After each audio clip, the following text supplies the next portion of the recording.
We are. I am. Yes, we are, yeah. Okay, listen, I don't know what this is going to cost you on your cell phone, but send it to the radio station. But wait. I think by the time I'm done, I'll own the radio station. Yeah, I was going to say maybe just wait until after I leave. Okay. Anyway, let's move into this right now. What's the history behind the Dakar, and why has it been moved from Senegal to Peru and Chile and through South America? The Dakar rally was actually started by a fellow by the name of Thierry Sabine. Yes. And he was on a trip from Paris to Dakar, Senegal. And he was lost for many days in the desert in Africa. And when he was lost, I guess he had this soul-searching moment and went, wow, this would be such an incredible adventure race to put on. And he did that back in, I think, 30-some-odd years ago that he did this. And so the rally has just grown from there.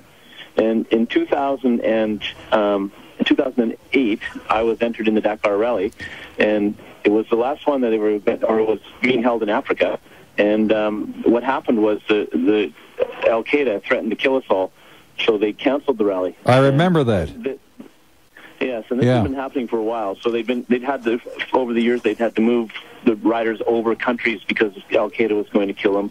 So they just had enough and decided to start running it in South America. Now, it turned out. Go ahead. Does South America have as difficult a process or difficult terrain as you found in Senegal?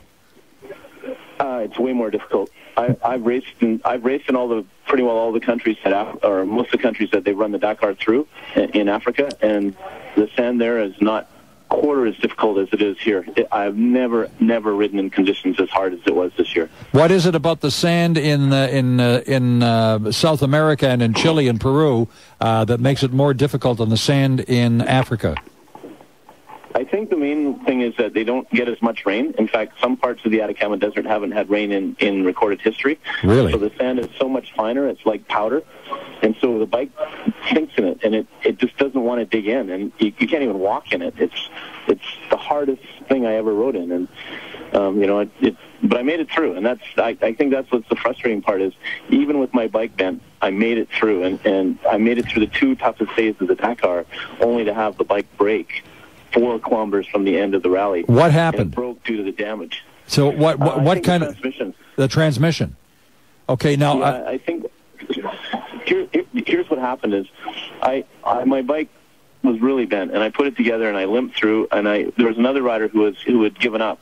So I had lost all my navigation equipment from the truck running me over. Yes. So I figured if I could use his navigation equipment, I could get through. But of course I can't take his. So I convinced him that if he rode with me, I could get him to the end if he would just navigate for me. So we worked together, and I helped get him all the way to the end of the race. And about 12 kilometers before the end of the race, my bike started acting up. So he went on without me, and he left me, and that was about midnight. And so it was pitch black in the desert. And the other thing that I was doing with him is he had a light and I didn't, so I was kind of using his light to see where I was going. Are you running 24 hours a day on this thing? No, we're not supposed to, but you got to get back. You don't want to get kicked out. So you can. The rule is you have to have 2 hours sleep before the start of your stage. Oh, nice. Yeah. So I was midnight. I was done, and if you've seen the video, it looked like I was done, but I was really burned out. So I had a little bit of a sleep, so I could get some energy back, and then I pushed on. And about 4 kilometers before the end of the race, there was this massive dune. And so I had to go down on one dune and then go up the other. And the other dune was huge. It was, I don't know, probably 2,000 feet high. Well, that's high. I mean, that's an exaggeration. It's probably, I don't know, it was really high. But it's really high. And it's full of this really talcum-like sand. Yeah, and I don't have a light. So when I went down into the dune bowl to go back up the other side, I couldn't see where I was going, and I got stuck. So I was just using one of those little headlamps that you wear. Yes. Because I didn't have a headlight. So I climbed up the dune to see if I could find a way around it. And then I thought I found a way around the dune. So I climbed back down, and I got on my bike. I started it. I put it in gear, and it didn't go anywhere. I couldn't believe it. So I thought, it's got to be the clutch. So I put the bike down on the ground, and I took the engine apart, and I had a spare clutch with me, so I put a clutch in it, and I put it back together, and it wouldn't start. And so I thought, I've made a mistake. I didn't kind of put it in right. So I took it all apart again and put it back in again, and then I've forgotten where I forgot my route, so I went back up to find my route, and then I couldn't find my bike because it was so dark. So I looked for my bike, found my bike, and then I tried to go, and the clutch hadn't made a difference. So at that point, I was in big trouble. And how far away from any degree of civilization were you at this particular stage? It's probably about 150 kilometers away from any people. My gosh, we're exposed to the elements. What about wild animals? What about anything like that? Ask him about snakes. You're definitely and snakes, yeah. Yeah, and snakes. I'm afraid of snakes. That's why she said that. I don't blame you. Down there, there's a lot of bad actors in the snake department down there, I can tell you. Yeah, there are. I'm afraid of snakes, like deathly afraid of them. Like garden snakes make me scream like a little girl. Well, listen, I've been up in jungles before, and I can tell you, you go down to Costa Rica, and you get the virulence and a few places like that. I don't know what they've got down in Chile, but I don't blame you for being scared. So the next question for you is this then: at what point did you get any food, any water, or anything like that? I mean, you got to get off that bike to go to the bathroom, or do you guys just do what they do in space?